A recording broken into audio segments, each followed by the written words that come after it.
This happened about years ago.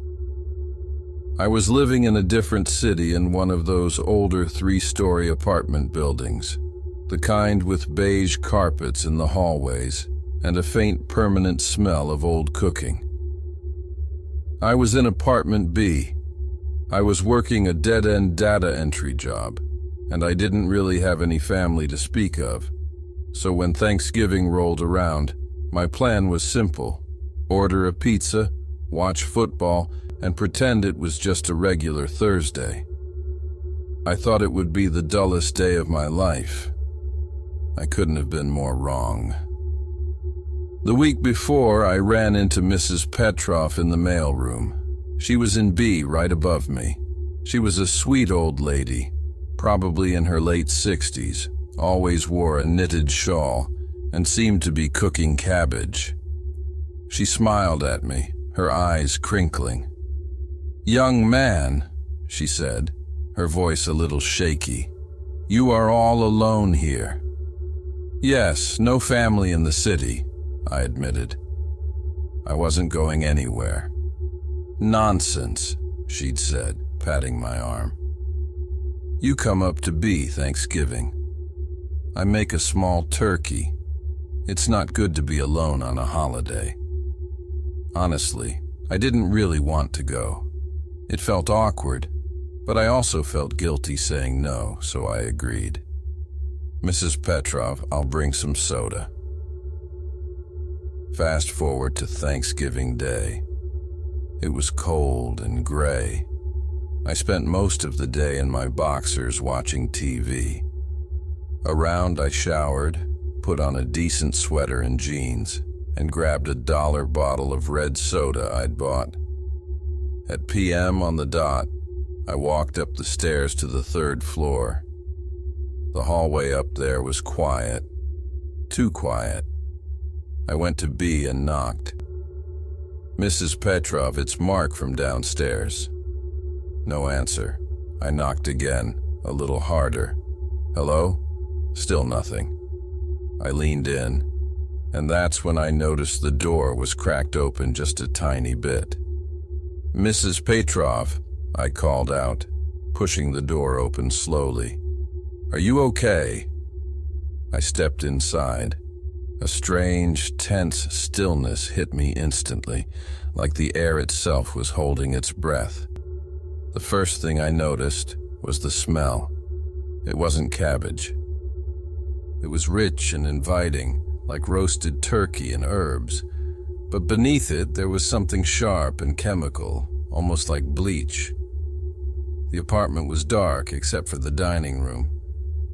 I walked in and my jaw kinda dropped. The table was perfect. It was set for 2 people. A small golden brown turkey sat on a platter in the middle. There were mashed potatoes, green beans, 2 soda glasses, and folded napkins. It looked like a picture from a magazine, but Mrs. Petrov was nowhere. "Hello," I said, my voice sounding far too loud in the silence. I took a few steps further into the apartment. "Mrs. Petrov?" Then I heard it, a faint rhythmic drip coming from the short hallway leading to her bedroom. A cold shiver ran down my spine. This wasn't right. My plan to just leave and go back to my pizza suddenly felt urgent, like my life depended on it. I turned to go and a man stepped out of the bedroom hallway. He was tall, way taller than me, and he was wearing a plain black ski mask. His clothes were dark, a black hoodie and jeans. In his right hand, he held a massive kitchen knife, dripping with blood, the source of the haunting drip I'd just heard. Everything inside me froze. My heart pounded in my ears. We stared at each other for what felt like an eternity. My mind couldn't process the absurd horror, the perfect table, the smell of turkey, and this masked stranger. I didn't scream. I didn't say anything. I just dropped the bottle of soda. It shattered on the floor. Red liquid and glass sprayed everywhere. That seemed to break whatever spell had gripped the room. I turned and ran for the door. I was fast, but he was faster. I fumbled with the doorknob. My hands were shaking uncontrollably, and he was on me. He grabbed the back of my sweater, pulling me off my feet. I slammed against the wall, air knocked out of me. I tried to fight, to kick, but he was like iron. He wrapped one arm around my neck from behind and dragged me back into the apartment. I was gasping, clawing at his arm, but it didn't budge. He dragged me past the perfect dinner table and threw me onto the floor in the hallway. I scrambled to turn over, fighting for air. He stood over me, knife pointed. "Quiet," he said, the voice low, threatening, muffled by the mask. He gestured toward the bedroom with the knife. Every instinct screamed at me, "Don't look, don't see what's coming next. Look." I followed his motion and froze. Mrs. Petrov was lying just inside her bedroom, her eyes wide open, staring blankly at the ceiling. Her shawl was soaked, blood everywhere. I choked on a noise I didn't know I could make. The tall man glanced at me, then at the knife, then knelt. I couldn't move. He grabbed my sweater and began wiping the blade across my chest, smearing warm blood over my sweater. "No, please," I hissed. He didn't respond. When he finally finished, he forced my hand onto the knife. "Why?" I stammered, tears streaming. He just stared, silent, before kicking me square in the side of the head. White-hot pain exploded in my skull, and then everything went black. I woke to someone shouting, "On the ground! Show me your hands!" My head was splitting. The room spun, blood in my mouth. Blinking, I tried to focus. A police officer, gun drawn, pointed directly at me. I was on my hands and knees. The bloody knife lay beneath my hand, sweater drenched. My voice caught. "Get on your stomach, hands behind your back." The man in the mask. Where had he gone? "There was a man," I choked out as the officer cuffed me. "A tall man in a mask." "Yeah, save it for the judge, buddy," the cop said, hauling me to my feet. They dragged me out of the apartment. I saw the perfect table, the uneaten turkey, and the shattered soda bottle. Neighbors peeked from their doors, horror and curiosity etched on their faces, watching the guy from me, get hauled away in handcuffs on Thanksgiving, drenched in blood. The next few days were the worst of my life. Holding cell. Hours of interrogation. I told my story. The tall man, the mask, the dinner. They didn't believe a word. "So, let me get this straight," a detective said.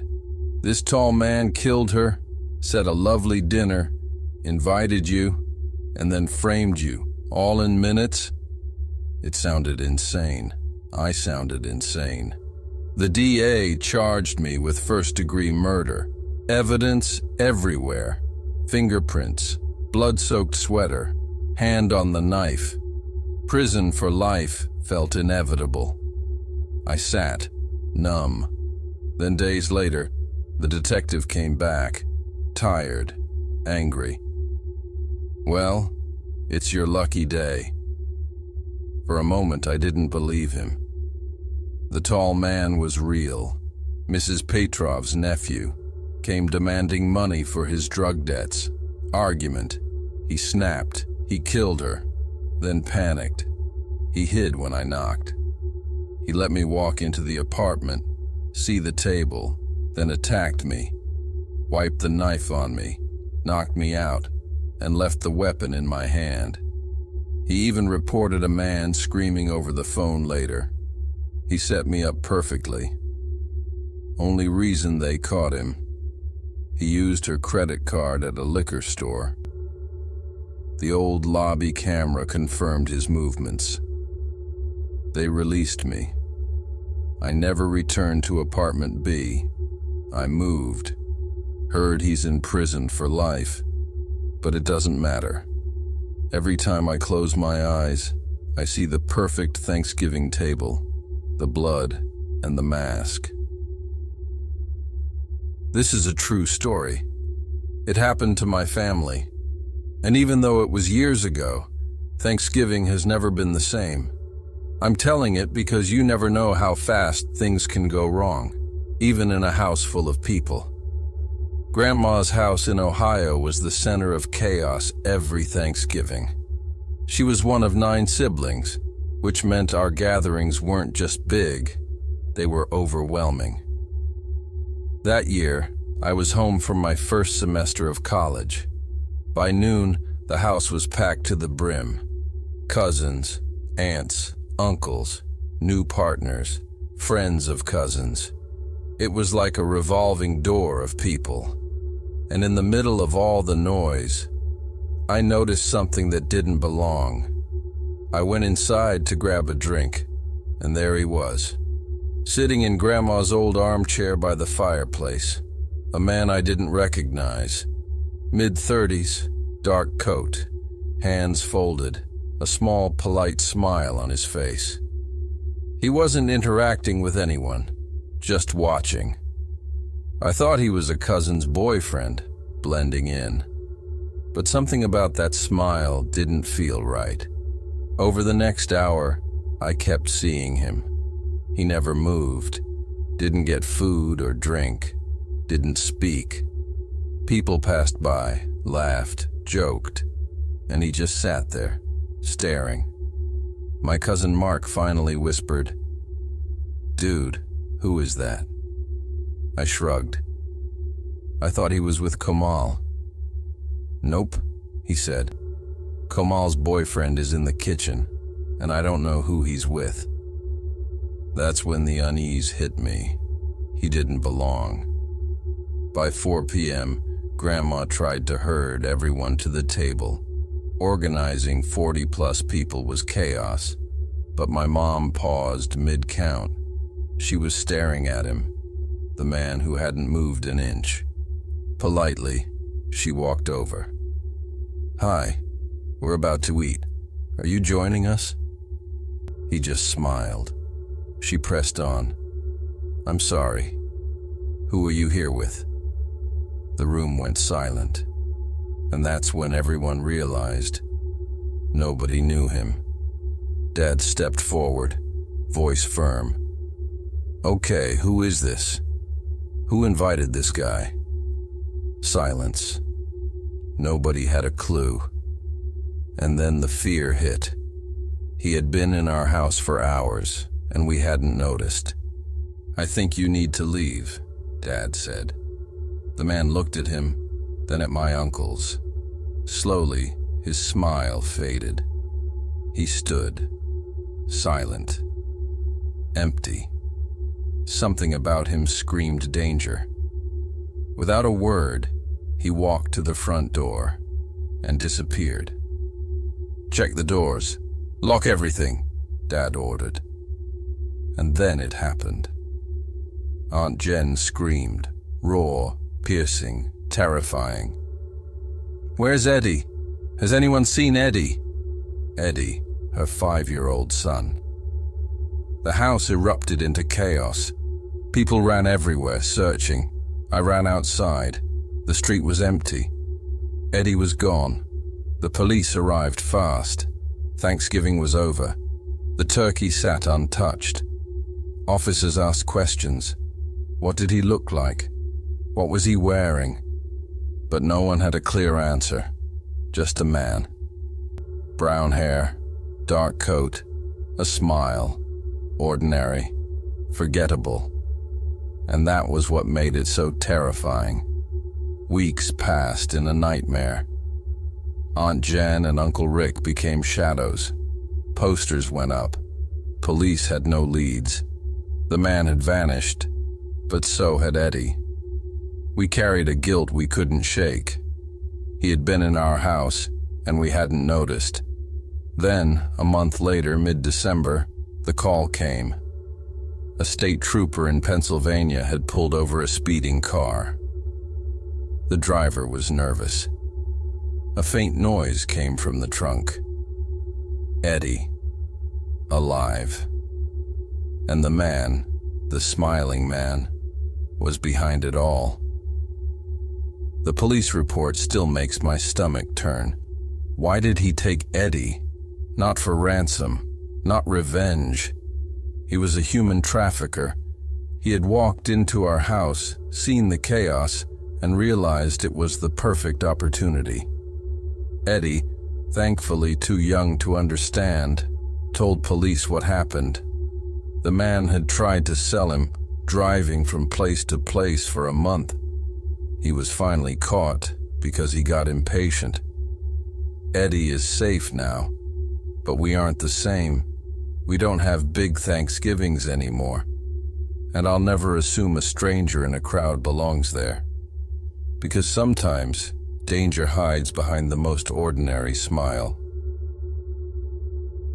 The Thanksgiving. I turned. My parents sent me to stay with my aunt and uncle for the holiday weekend. They lived in a tiny, quiet town in the middle of nowhere. The kind where the silence presses against your ears and makes every creak sound louder than it is. My aunt gave me the guest room on the second floor, which had a big window overlooking the backyard. Beyond the yard stretched a huge, empty field of dead brown grass.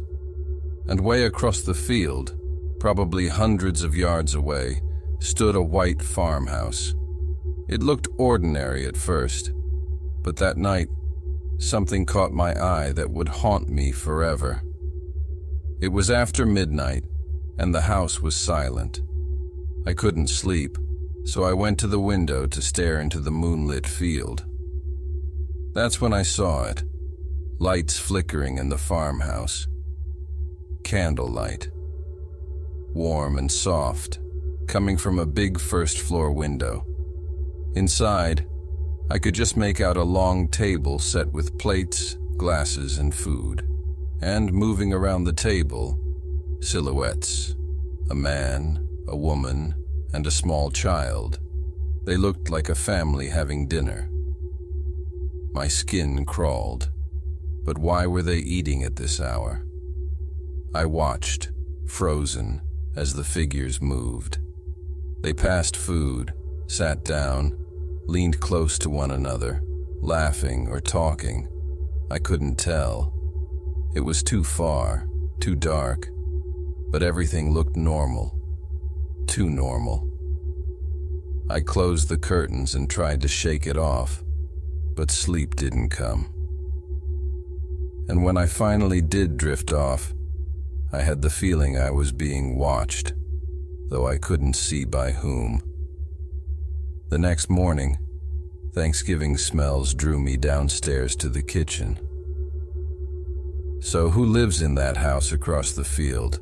I asked casually. My aunt froze, her hands gripping the baster. "What house?" she asked slowly.